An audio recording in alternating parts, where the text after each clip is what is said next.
오늘은 미국 연준의 기준금리 결정 이후에 달라진 시장 분위기에 대해서 얘기해 보겠습니다. 연준이 매파적 동결을 했지만 시장은 오히려 앞으로 금리 인상할 가능성을 더 높게 보고 있습니다. 그리고 그 영향이 한국은행 역시 추가 금리 인상 가능성을 크게 높이고 있습니다. 오늘은 미국 연준 결정 그리고 한국은행의 향후 금리 전망, 환율, 국내 경제에 어떤 영향을 미칠지 한 번에 얘기해 보겠습니다. 끝까지 봐주시면 감사하겠습니다. 먼저 미국입니다. 연준은 이번 회의에서 기준금리를 3.75%로 유지했습니다. 겉으로 보면 아무 일도 없었던 것처럼 보입니다. 하지만 내용은 전혀 다릅니다. 이번 FOMC에서 12명의 의원 가운데 9명이 동결을 주장했고, 그리고 3명은 금리 인상을 주장했습니다. 트럼프는 계속적으로 금리 인하를 외치지만 연준 위원 12명은 금리 인하를 기대조차 하지 않고 있습니다. 일단 3명이 금리 인상을 주장했기 때문에 지난 회의보다 훨씬 강하게 매파적 신호가 나온 겁니다. 특히 베스 헤맥, 닐 카시카리, 로리 로건 총재가 모두 인상을 주장했고요. 더 중요한 건 케빈 워시 의장의 발언입니다. 워시 의장은 연준의 목표는 단 하나, 물가 상승률 2%, 또다시 강조했습니다. 또 2%보다 높은 인플레이션을 용인하지 않겠다고 말하면서 시장의 조기 금리 인하 기대를 사실상 차단했고요. 이 발언 이후에 CME 패드워치에서 금리 인상 가능성이 많이 올라갔죠. 패드워치를 보시면 미국의 기준금리는 3.75% 수준입니다. 앞으로 있을 9월 16일에 FOMC에서 금리를 0.25%포인트 올린 3.75%에서 4%까지 인상할 확률이 67%를 기록했고요. 반면 현재 금리를 유지할 확률은 33%에 그쳤습니다. 시장 참여자의 3분의 2 이상이 9월 추가 금리 인상에 무게를 두고 있는 상황이고요. 긴축 기조가 이어질 가능성이 커지면 환율과 금융시장의 변동성도 확대되겠죠. 이제 우리나라를 보겠습니다. 한국은행은 이미 미국보다 먼저 움직였습니다. 지난 7월 16일에 기준금리를 2.5%에서 2.75%로 0.25%포인트 인상했습니다. 무려 3년 6개월 만에 다시 긴축 사이클로 진입한 거고요. 여기서 중요한 부분은 연준이 매파적으로 돌아서면서 한국은행 역시 추가 금리 인상을 서두를 가능성이 높아졌습니다. 현재 시장에서는 8월 추가 인상 혹은 10월 인상 가능성을 놓고 의견을 갈리고 있습니다. 무조건 일단 인상한다는 거고요. 최소 연내 한 차례 이상 추가 인상에는 거의 이견이 없습니다. 일부 전문가들은 내년 27년 2월까지 3번 인상해서 최종 금리가 3.5%로 전망하고 있습니다.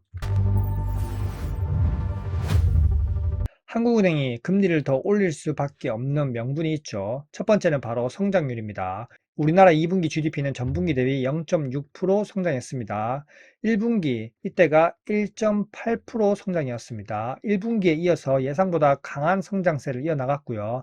한국은행이 지난 5월에 예상했던 2분기 성장률이 0.2%보다 훨씬 높은 수치고요. 이처럼 경기가 예상보다 강하면 금리를 올려도 경제가 버틸 수 있다고 판단할 가능성이 커집니다. 그리고 두 번째는 소비자 물가죠. 한국은행은 근원 물가를 더욱 중요하게 봅니다.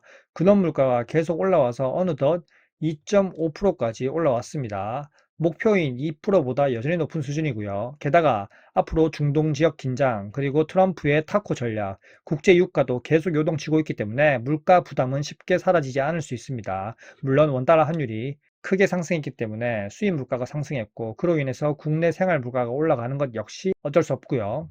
세 번째 이유는 뜨거운 이슈죠. 바로 부동산과 가계부채입니다. 전 세계가 AI 그리고 전력에 힘을 쓰고 반도체에 힘을 쓸 때 한국은 아직까지 부동산 토론회를 하면서 부동산 영끌, 부동산 투자 자극하고 있습니다. 최근 수도권 집값 상승, 영끌, 빚투 증가를 매우 우려해서 주담대도 6억에서 3억으로 반토막 냈고요. 주거 양극화가 더 심해집니다. 결국 무주택자들만 더 어려워졌고, 현재 영끌에서 집 산 사람들도 계속적으로 추가 금리 인상이 될 때마다 더 어려워지겠죠. 어쨌든 주택 가격이 다시 오르면서 대출이 빠르게 늘어났고, 한국은행은 이를 금융 불균형 위험이라고 표현했습니다. 금리를 올린 이유는 단순히 물가 때문만이 아니라 과도한 자산 시장 과열도 함께 잡겠다고 하는데, 지금 주식이든 부동산이든 모두 잡지 못하고 있죠. 개판 5분 전입니다.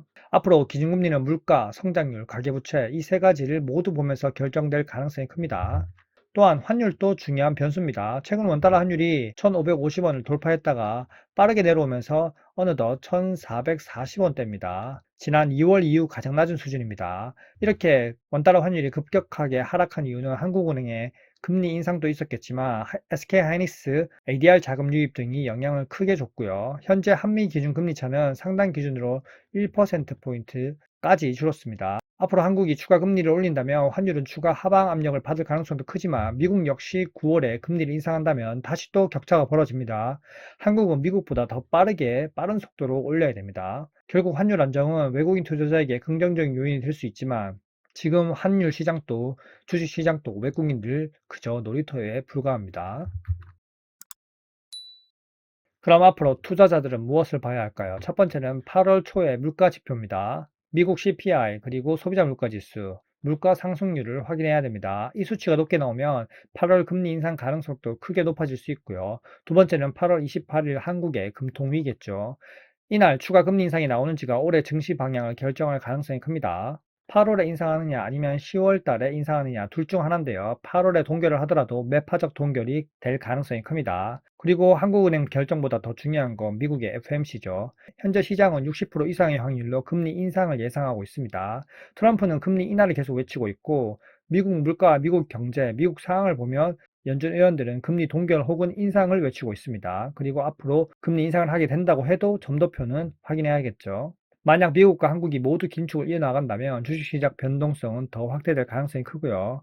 오늘의 내용을 정리하면 미국 연준은 금리를 동결했지만 9월 달에 인상할 것이라는 매우 강한 매파적 메시지를 내놨고요. 한국 금통위 역시 성장률, 물가, 가계부채를 고려하면 연내 최소 한 차례 이상의 추가 인상 가능성은 기정사실합니다.